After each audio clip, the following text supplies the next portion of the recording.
Hello and welcome to the MSTieCast. I am Toby Mobius. Hi, I'm Justin Toner. And once again, I'm sorry about the fact that we haven't done an episode in a while. I'm thinking about making the show a monthly thing just because I've been so busy I haven't been able to get out more than one episode a month. So I think for at least the rest of the summer, it's going to be monthly. Hopefully in the fall, we'll go back to at least one every 2 weeks. Yeah, that would be nice. But for now, it's monthly. Stuff happens. It happened. I've been so busy. This week I had a really bad sore throat because I had to go do some recordings in the studio, and the voice really kills my throat. So I was out of commission for 2 days. Yeah. It was bad, especially at D&D because I couldn't talk very well. It's like, I go to open the door. What? Oh.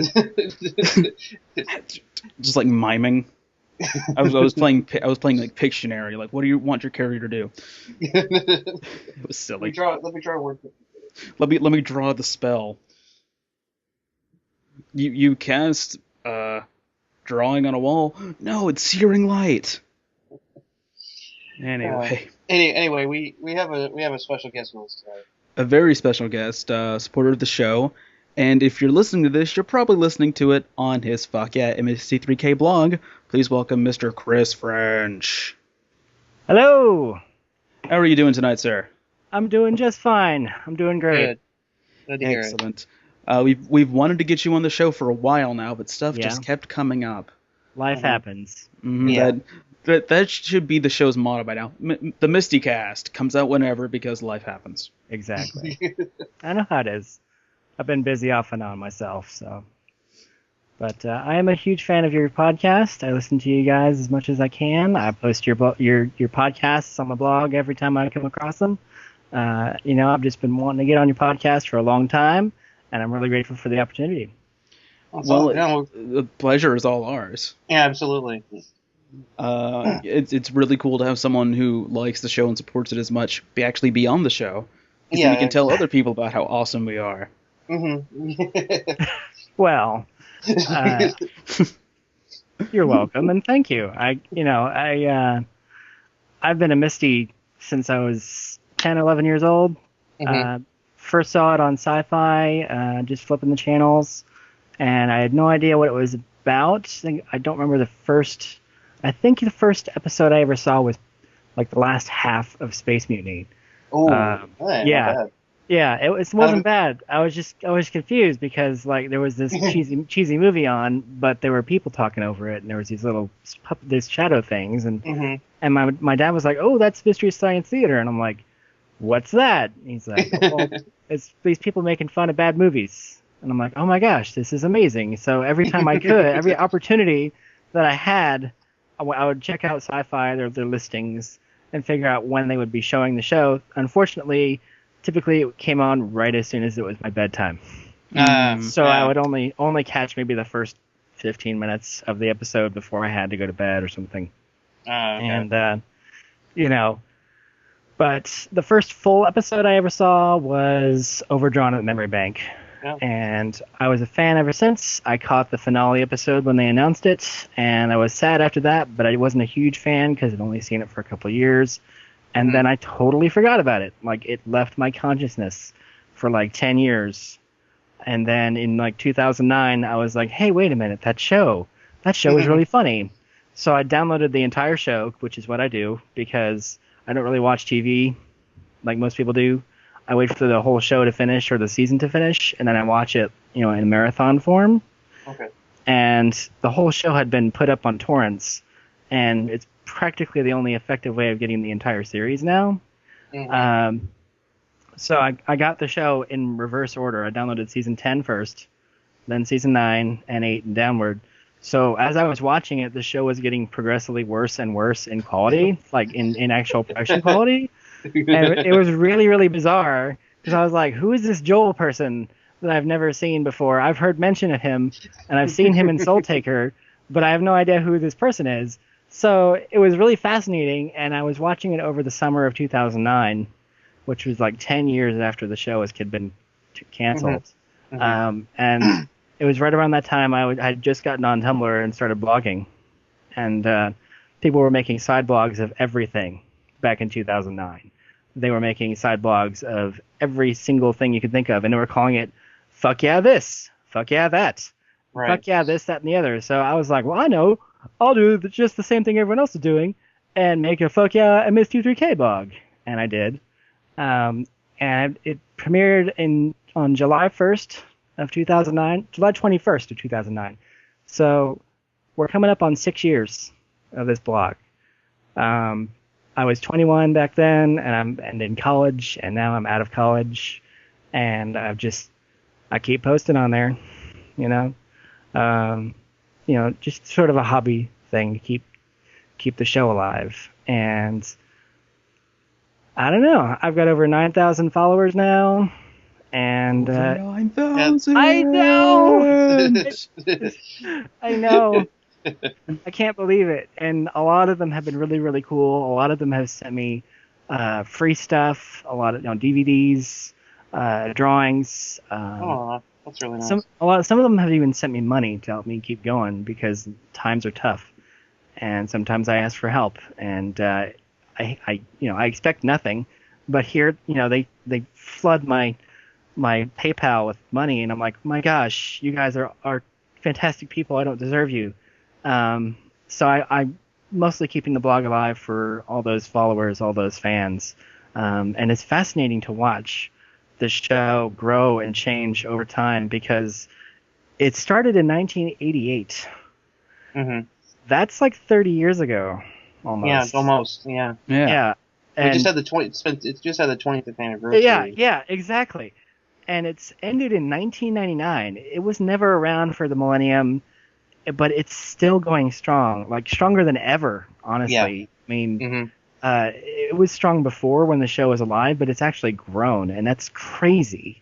Yeah, it is. It's very rare for something like that to happen, especially with a TV show, but it just shows that the MST3K is just one of those. I know people like to label it a cult show, but it's kind of like, it's just, the fandom was always strong, but just over the years it got stronger, and the fact that, they still do what they do between tracks and cinematic panic and everything. It hasn't really died. It's just changed and stuff. So yeah, that's the fascinating thing. I'm so shocked that no executive has tried to go like, I want to reboot this show, and they've tried to reboot it like the way that it was, because they could have, and it would have been horrible. I mean, mm-hmm. Oh yeah, there's so many opportunities for that kind of show to just fail if it's not funny. And I think probably one of the reasons why they didn't reboot it is because it's a comedy show, and if you're not funny, it's death to your show. Exactly. I think that was one of the reasons that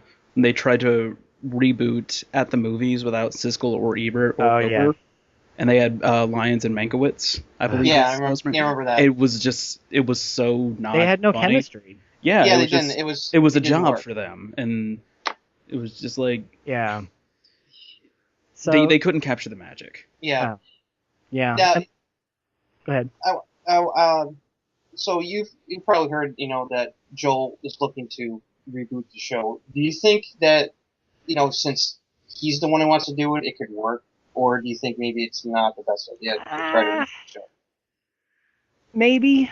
I mean, I've seen attempts at remaking the show. I don't know if you've heard of Mystery Fandom Theater 3000. Yes, actually. Mike, he's been on the show a few times, actually. Yeah. I've seen their work, and it's pretty impressive. And, if they did something like that, then it's got a 50-50 chance. Because on the one hand, it's just like the old show. But on the other hand, it's just like the old show. If you know what I mean. If they remade Mystery Science Theater, honestly, they should do it animated. They should animate the characters. Maybe not CG, if possible.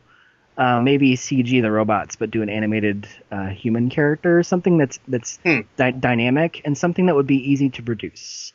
Nothing complicated. But because the CG would be kind of crap, it would be kind of in the spirit of the show, because the sets weren't that great in quality anyway. Just to kind of carry on and kind of reimagine the show. I could see that working maybe. But the problem, plus it would also be easier to shoot the in-theater stuff because they could animate the silhouettes to do whatever they wanted and be a little bit more creative with it. That, and with the age of YouTube, they wouldn't have to riff full feature-length films, and they wouldn't have to riff cinema films. They could riff, online films and stuff like that. So there's a lot of opportunity for that kind of stuff, and that would be kind of cool. But in the age of riff tracks and cinematic Titanic, a reboot of the show in its old form might seem a little analog compared to the digital. Yeah, and that's where I agree with you, is that if Joe's going to try to revive this, it needs to not be exactly like the old show. It needs to have some differences. That's one of the reasons I like, I'm a fan of the Incognito Cinema Warriors. I don't know if you've ever seen their stuff. I have. I know. Yeah. This one of the things I really like is not only that they do a good job with the riffing, but the core concept is there, but it's a whole different setting. Different guy with different personality, different robots with their own unique personalities. It's a very different kind of universe. Yeah, exactly. The MST3K universe. Yeah, but it's got the spirit of MST3K, but it's its own entity, and they do a really great job. It's like I've introduced some of my in fact, I was just introduced. I had some friends when we watched their second episode, Lady Frankenstein, last night, and we were howling because the riffing was so good. It was like I was like, I've been really impressed by their work. They do a really good job. So if it's got to be something like that if they're going to bring back MST3K, I think it's got to have a little bit of a difference to it. It can't be just the same old thing because especially in comparison to riff tracks and what Cinema Titanic was, it's. And then there's the film crew, which was basically the same kind of thing. Oh my god, I actually am a huge fan of the film crew. I have all four of their DVDs, and it really, really felt like the old show, but in a new way. And they need to do something like that if Joel's going to reboot the show. So it's the funny thing is running a blog like this with over 9,000 followers on it, and oh god, how many posts have I made? Holy crap! 6 years of posting almost daily. Let me pull it up real fast. Over 31,000 posts. I come across a lot of stuff in this fandom. I mean, Incognito Warriors, Film Crew, the Mystery Fandom Theater, 3000, Unskippable, your podcast, other podcasts. I've come across a lot of stuff that's sort of on the outliers of the fandom, and just kind of brought it into the forefront a little bit and kind of grown the fandom since then. And I don't like to brag, but the blog has sort of become a conduit for a lot of the fans of the show and a lot of the mysteries in general. And people often ask me, why do you have the F word in your blog title? I even had one person from the actual MST3K.info website, like one of their admins, ask me, do you think you could change the name? And I tell them no, because it's not necessarily a bad word. I'm on the same camp as George Carlin was, that the context of the word is what makes it bad, inappropriate, as it were. And it also shows that the blog is not infantile. It's not. It's run by an adult. It's run by an enthusiastic adult. And that I don't shy away from those kinds of words. And because if I change the name, then they'll be happy to post my content on their website. But part of me is like, how many people go to their website anymore? I mean, I know that it's linked to on the show credits and stuff sometimes, but I don't know how much traffic they get for me to warrant changing the entire name. They get a very good amount of traffic, but the thing is, you are very different entities. They are a compendium of knowledge. Exactly. With the episode guide and the umbilicus and the fan, like the link Rolodex and all that. But my blog is more of a crossroads and a posting board, or like a Tumblr blog, really, of just people posting what they love instead of just being this compendium of knowledge. which I've actually thought of writing a book, an unofficial fan's guide of being a Misty or a Mystery Science Theater fan guide, sort of a companion piece to the Amazing Colossal episode guide, with sort of like fan opinions and fan stuff about each episode. The Amazing Colossal Fanboy Guide. Mm-hmm. Exactly. Even better name. Oh my goodness. So I call it credit. I just haven't. Yeah, I'll probably get a lot of help on the book whenever I get started on it. I just haven't done it yet because I'd have to rewatch the entire show and write notes, which means I would have to pay attention like Castle of Fu Manchu. I don't know if I'm ready for that. I do. Yeah. I might just leave that whole section at Z's. That's just one of the hardest episodes to sit through. Oh my god. Just like 6 pages of the letter Z. And you know what's worse is Christopher Lee is in the freaking movie. I know. He's in the movie. I know. But I know. I felt the same way. It's impossible to watch. I like. I'm getting emotional just thinking about it. God. I felt the same way. I like episode so much. I like Christopher Lee as an actor, and when I saw him this one, I was like, oh my, this is obviously, it's like I need a paycheck, and it's so bad. Yeah. He had to pay some bills. That's all I can think of, and he just didn't give a shit what they had on the script, and he just put on the stupid Manchu mask and this brown face, and it was like, why? Yeah, you were a hardcore. Oh. And, it's just awful. The only thing I would write on the car bill. Yeah, the only thing I'd write on that episode in the book is don't watch the episode. It's awful.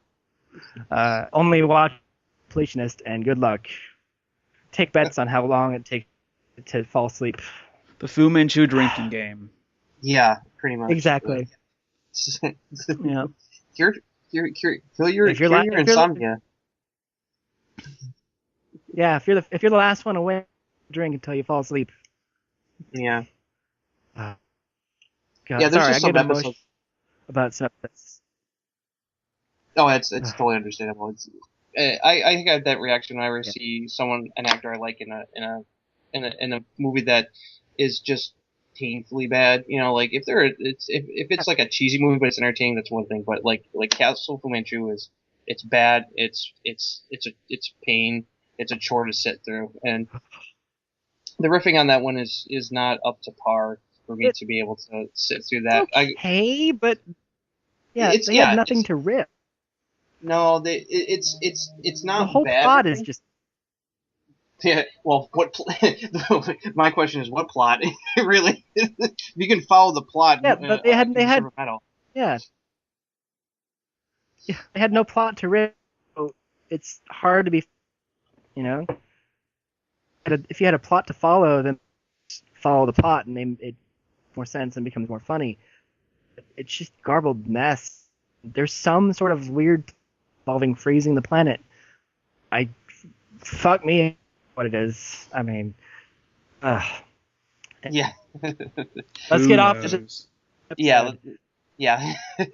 But yes, let us get off. Let us go away from the Castle of Fu Manchu. Yeah. Exactly. I have to say though, going to earlier what you said about how you watched the show like in reverse order, I've never heard of anyone doing that. That's definitely a unique experience watching the show. Well, I didn't watch it exactly.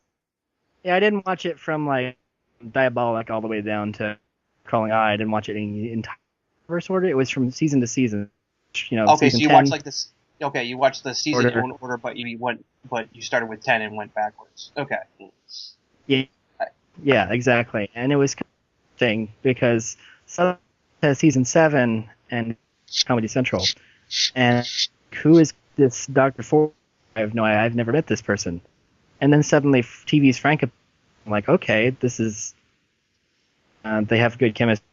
I don't know why he left, but then found out why. I was like, okay. It was a really fun experience, and then I finally got to 2 or 3 seasons. Oh, this was babies, and they didn't have a lot of money. They could only get really, really naughty movies, and they were still new at the riffing, so you have to forgive them for being a little more rough around the edges, especially in season 1, especially KTMA, when it was still brand new. They were, just experimenting, and Joel was being his total Joel self, experimenting and playing with props and experimenting with the kind of content he wanted in the show before he sold it to Comedy Central. So it was you almost have to watch separately from the show. It's almost like itself. Now, sort of did you when you were watching it? When you were watching it in reverse order, did you include the movie in that watch through?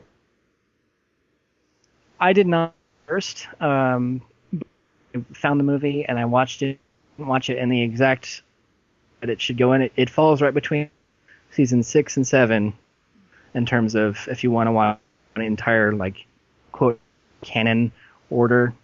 The best place to watch the movie is in season 7 because Frank is gone, Pearl's not there yet. Yeah, exactly. If you're going to watch the movie, you want to put it right in between watching Samson versus the Vampire Woman and Night of the Blood Beast because he's just by himself. Frank is dead, but Pearl isn't there yet. So it's basically think of it like a thing in between the seasons kind of deal. Yeah, I don't recall exactly. I saw the film.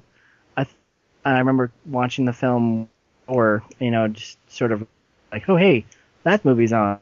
But watching the show, I found the film. I should watch this too, and I was like, oh my gosh, everything's different. I guess that's because the movie budget. And then I found out all the scene stuff that happened and all the meddling. Like, oh, we can't. Oh yeah. A PG movie. Want to go watch the PG Mystery Science movie? That's not really their style to, swearing and. Well, whoop-de shit. Whoop-de shit. Yeah, we got to curse words in there. That'll get us a PG. No one will know who Bootsy Collins is. Yeah. People don't understand that. Yeah, that's why I love the new Blu-ray because they do a really good job showing the trouble that they had with the studio over making that movie, and you understand why it came out the way it did. It's still entertaining. Yeah, it's still fun, but it's amazing that it came out good despite all the interference from the studio and the. Really? And they we're going to promote barbed wire instead of you guys. Sorry. Much trouble. They didn't want to really. They were like, this isn't going to sell. Only by flooding on's inbox with fan did they finally relent and just like, fine, we're going to release going out in theaters because actually a fan drive and back in the old one newsletter. The Mystery Science Theater had a newsletter. It didn't even get much of a. Their fans. Yeah, and they didn't even give it a lot of theater release even after that. They had they released the rolling release. It's in theaters for like a couple days in one city, and then it's in another city. Exactly. So that didn't help either. I think it was nationwide for like 2 weeks. Then they took it and they put it out on VHS as quick because here's your movie. Go away. Mm-hmm. Siskel and Ebert liked it, so that's something. Yeah, they did. Yeah, amazing. But the ironic thing is, it's short, one episode. Yeah, it is. Yeah, 20 minutes. That's the. Yeah, it's shorter than the average episode, which is weird. But they cut the movie. I know. That's the worst. The fact that it's shorter. They cut the movie down like by 20 minutes. The fact that it's shorter than any MST3K episode, I think, kind of helps, especially because they were trying to get people who had never seen the show in. And it is a good first episode. Yeah, when I'm trying to show Mystery Science Theater to somebody, I think that Dr. Forrester's opening thing pretty much perfectly sums up the series. Yeah. About as well as the opening theme song does. It does, but it's not a song, which could keep people away. A song. They're singing a song. It's like, So I can understand. Yeah, it's a perfect good episode, like for first time watchers, because a lot of the jokes aren't eyebrow or referent. Because who's I don't know who Bootsy Collins is. I don't know who William Shatner is, and that's funny. These are the voyages of Babylon 5. Yeah. So it's got its own little place. it's just good. It's a good way to intro people into the show for sure. I think. Probably not the best. Yeah, but it's not the best. But if it's on, it's like, hey, this is a show I like, and they made a movie. Yeah, you should watch it. Mm-hmm. It's one of those ones that I'll watch on Blu-ray. So yeah. Yeah, exactly. And the Blu-ray's it's been on nice. Stars a lot lately. I've noticed. Really? Like Stars and Cinemax. It's been on a lot. Huh. I don't know why. Need a 70-minute movie to fill slots. I guess. So. Well, I'm curious as to well, since you got into the show during the sci-fi era. Is that your favorite era of the show? Like Mike compared to Joel kind of thing. It's like, is that your preference, or did it change when you went back and watched all the seasons, including the TTV episodes that you talked about watching that as well? Well, I will tell you that I this kind of question a lot. Over the past of the blog, people have asked, Mike fan or Joel fan? Mike or Joel? Which one more? Because it's like a choice you make when you fandom. You watch the show, and then you have to make a choice. The Mike or the Joel door, and you're, I don't know. Then you finally realize that it really doesn't matter. It's personal preference. It's like, are you straight? Doesn't really matter in the big scheme of things. Do you like Coke or do you like Pepsi? Exactly. Comes down to taste. And and personally, I like Dr. Pepper, so I like to throw people off. But Dr. Pepper is the right answer. I did grow up with. Yes, I did grow up with my, and say that the majority, if you had to make me pick and choose my top 50% of all the episodes, 40 of them would be Mike episode. Because the great thing about this is it's almost completely 50-50 Mike and if you look at it. Yeah, the whole list. That's pretty cool.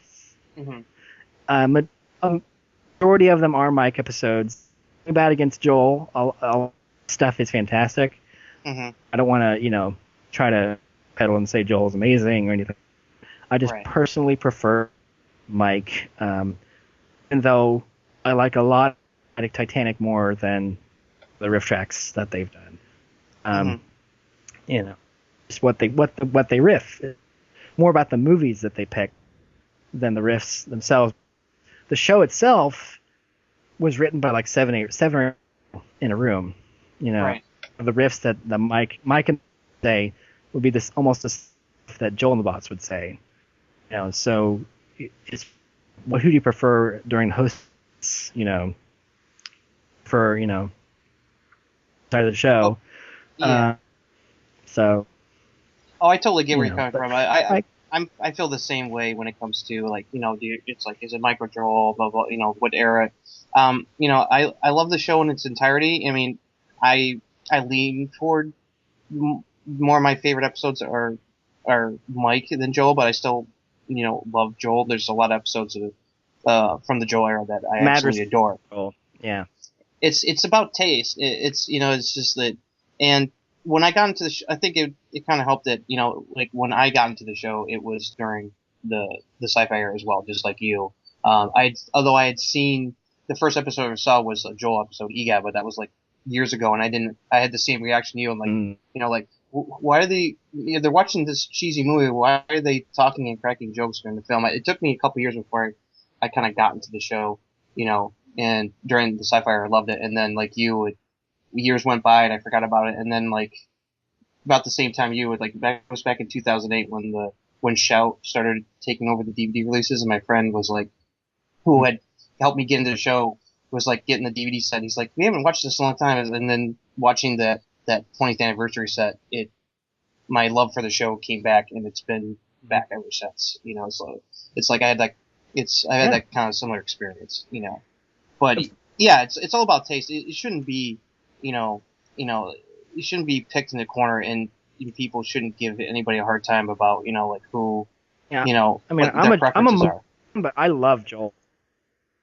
I'm a Mike fan, but I love Joel's stuff is, I have a lot of his episodes for first timers. Pod People is still one of my top episodes of all time. Good choice. So, but it's not one of my current favorites. I'm not like watching it at the moment. Current favorites shift and change all the time. So, one of the problems of running is that my mood from episode to episode time. This week I might like, or the next week, Secret Agent Super Dragon, right? Something, but so, but Joel's yeah.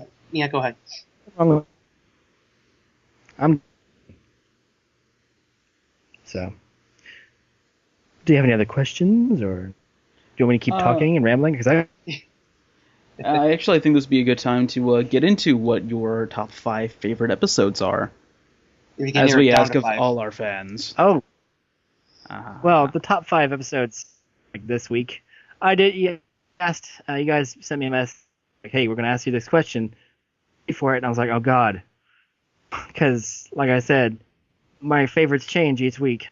Like on the so I had to really sit down and think, okay, what are the ones mind watching ever? I could put them on and laugh time. You can only watch 5 episodes for the rest of your life.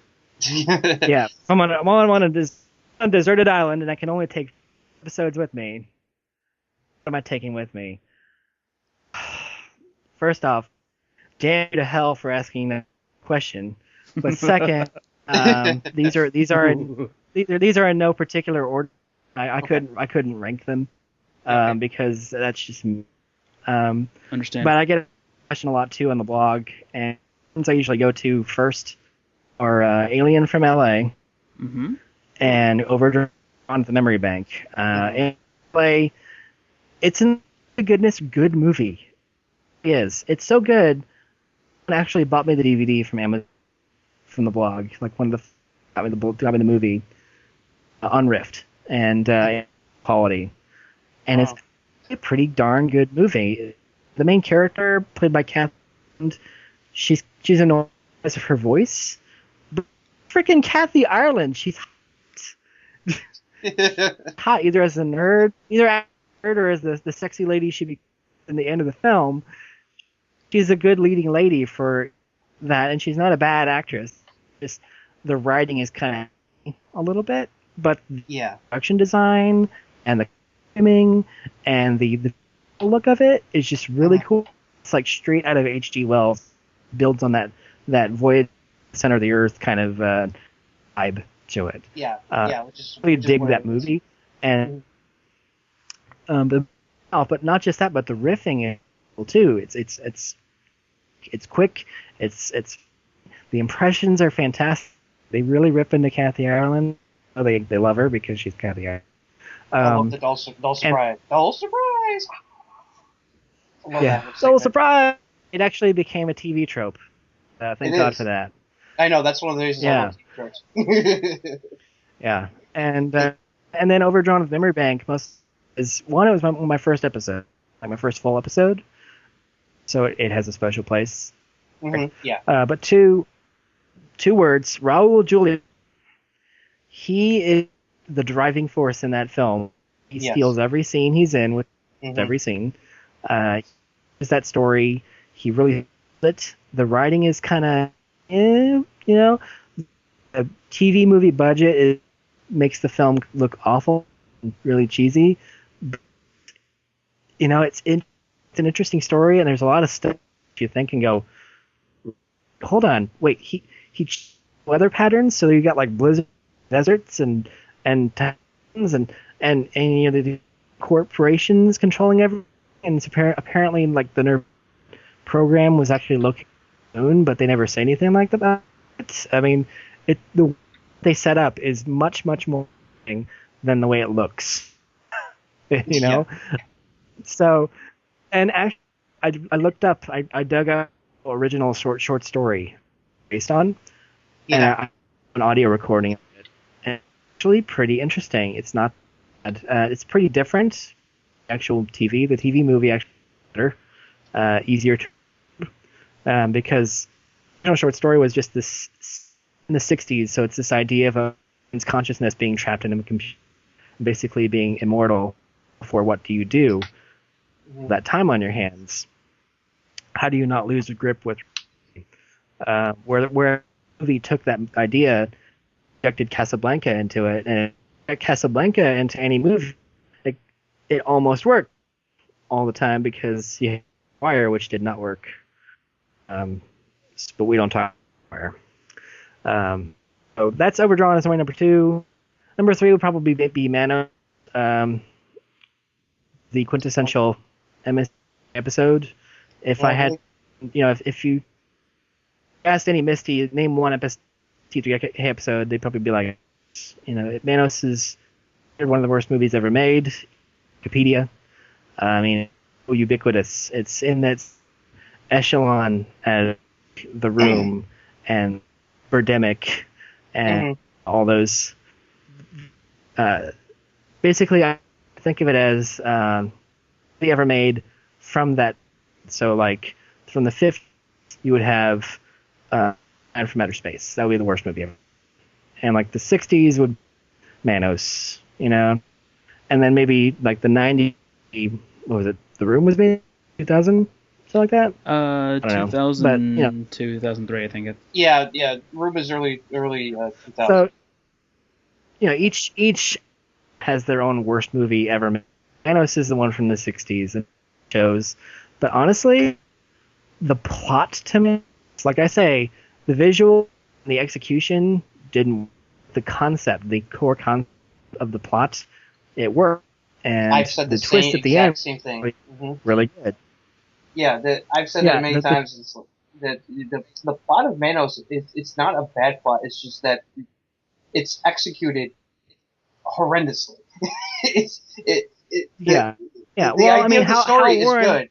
Yeah. How Warren basically, I bet you to make a horror movie budget, and with can only record 30 seconds with no audio. Like, okay, and he actually had a really good kind of movie plot, and people have talked about remaking this or making a sequel to Manos. I haven't seen it yet. I've seen a version of Manos, The Hands of, which was pretty entertaining. But the Mystery Science Theater, Manos, it's there. It's just one of those episodes to see, and it's not a good episode by any stretch. My mom tried to watch it, and she just couldn't sit through it. She really, she barely stayed awake, and after it was like, never again, Chris, watching this again with you. Until I went to the live show, and then it's a benchmark episode that you need to watch. It's like we just got a friend of me and another friend. We got another person into the show, and we after a couple of different episodes, we had to watch Manos. It's like we were like, okay, now you're ready to watch Manos. It's like let's get it over with. Yeah. And she was like, it was funny. She was like, that was bad, but I've seen worse. And I was like, there are movies out there than Manos by long stretches, but it becomes so ubiquitous as one of the movies ever made that it deserves a title on this live list. So yeah, it's so infamous. It has to be out.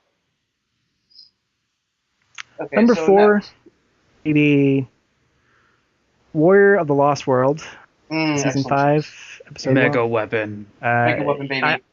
Mega Weapon. Yeah, I had to have some Joel on my list.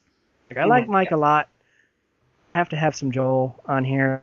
And I got Manos, but anything else. You need something a little bit more goofy.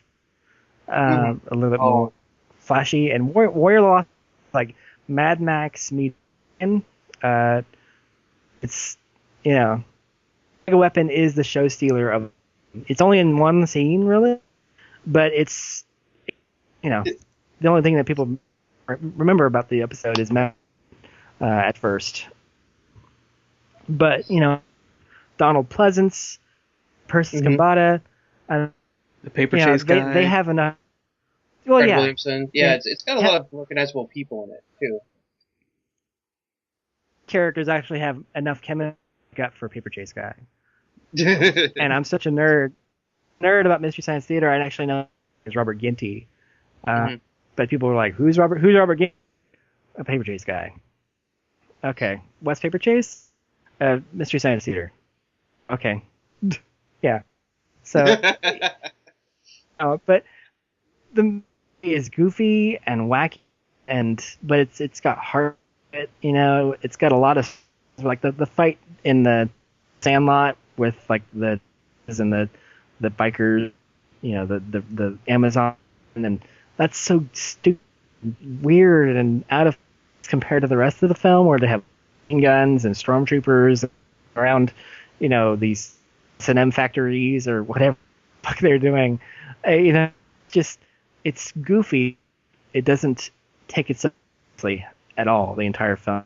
I mean, it knows what kind of movie like, and I've seen stuff.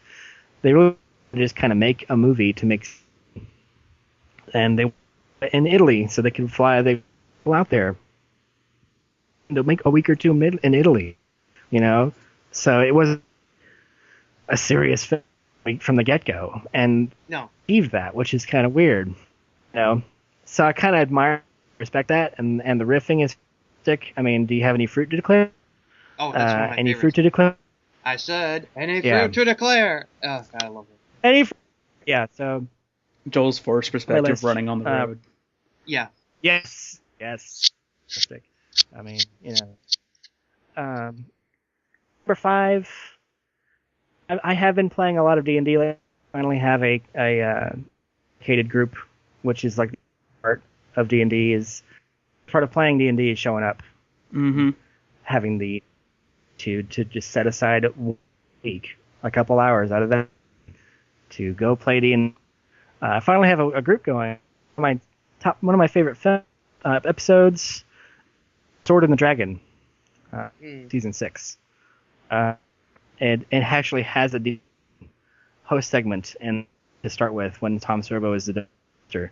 Yeah, and that's he probably but the movie itself, those Russian folk tales that they're popular, but what they're telling really good. It's actually a pretty interesting folktale perspective, but it has the charisma and the budget of like a full size Finnish folktale, like the daily shows. They have hundreds and hundreds and hundreds of and costumes for all of them, and that's just impressive. Yeah, really impressive, because if there's one thing Russia has, it's a lot of people and big landscapes. It's manpower. So, yes. Manpower and beautiful nature. And it's got these huge war scenes. The leading man, Boromet, is commanding. He's impressive. He looks older than his father. It's a lot more than, say, like the Magic Images of Sinbad, even Sinbad, or like, and it has goofy moments, like sitting in nature and seeing the birds and the animals. It's not nearly as goofy as Jack Frost. I love Jack. Crazy, and Jack Frost is amazing. Don't get me wrong, but like, if you want to tell a sword movie, you can't be that. It's just work. But not to mention all that stuff. The riffing is good. It has one of my favorite host segments of all time, a joke Ingmar Bergman. Yes. Which the timing on the joke is amazing, that even if you get the punchline, you're still laughing your ass off. Yes. And then you look up and you're like, oh, Schlitz. Oh, of course. You laugh your ass off even more. And there's no mention of it after that. It's one of those perfect YouTube host segments that you watch almost completely independent of the episode. But in the context of it makes sense because it's right in there. It's Russian and all that kind of stuff. So top 5. Some honorable mentions. I know a lot of viewers out there will be mad if I don't mention the following. If I don't mention the final I will be and killed. And hobgoblins, will start unfollowing. That's one of my favorites. Honorable mentions: Deathstalker and the Warrior, another great, anniversary one. I like Merlin's Shop of Mystical Wonders only because of Ernest Borgnine. The late great Ernest Borgnine. And the amazing. Yes. Oh yes, and the amazing executive meddling that with in that film. Oh yeah. And finally, Tormented. Tormented is one of the greatest episodes in my opinion, because the movie is actually really, really good, and the riffing is top. Yeah. And so it was Joel episodes I ever sat down because it was on Netflix time. So I was like, oh, check that out. So, but my top 5, we have Alien from LA, Overdrawn at the Memory Bank, Manos: The Hands of Fate, Fear of the Lost World, The Dragon, and my honorable. But there are some episodes I won't watch again unless I'm like them or watching them with other people or watch them by myself ever again. On Cuba, that movie hard to sit through but there's a lot of slimy parts to it that and Monster Go also because I know it's a huge disappointment. Yeah. Not to mention Castle of Fu Manchu. Yeah. Yes. Yeah, totally. It's like I like Monster Go-Go's. That's one of like the worst movies they ever did, but I like the ripping on that one, so that one I watch every once in a while. Yeah. But you watch it. That's the only reason you watch it. The only reason you watch it is for the riffs, and if you're watching someone else who has not seen it before. Yeah, exactly. Just to get their reaction at the ending. To see their reaction. Yeah, exactly. To see how their mind handles how that movie ends. You know. That's the funniest joke of all. Because my brain hurt literally. Like I felt it. I felt like I had it coming on when I watched that the first time. I was like, "Are you bleeping kidding me?" I was like, "No." I had to get an aneurysm. I did like a triple take, and I was like, "What?" And I had to find research. Like, is this really the ending? To change something, or did they lose the original? No, they just didn't come up with one, and they had to release the movie. They're like, "Oh, just throw on some narration." Yeah, exactly. There, movie's done.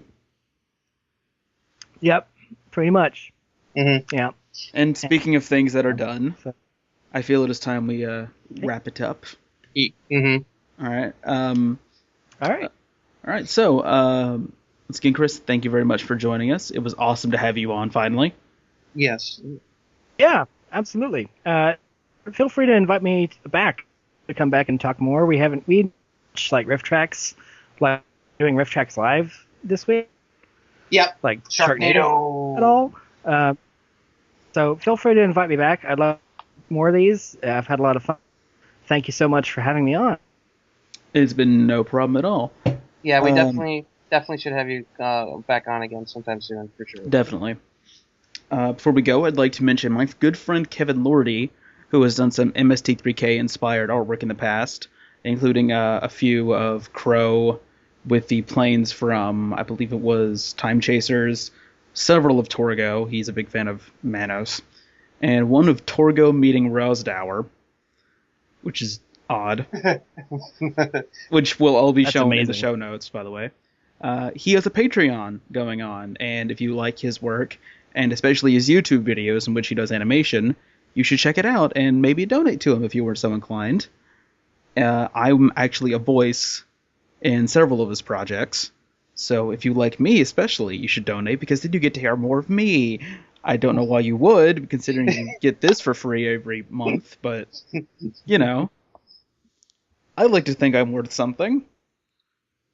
So, yes, it's patreon.com/Kevin Lordy, and you will get a link in the show notes. So, once again, thank you very much, Mr. Chris French. Yeah, it was nice having you, Chris. Thank you so much. This has been great.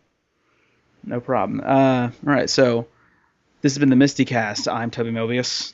And I'm Justin Toner. And what do you think, sirs? It stinks. Stinks.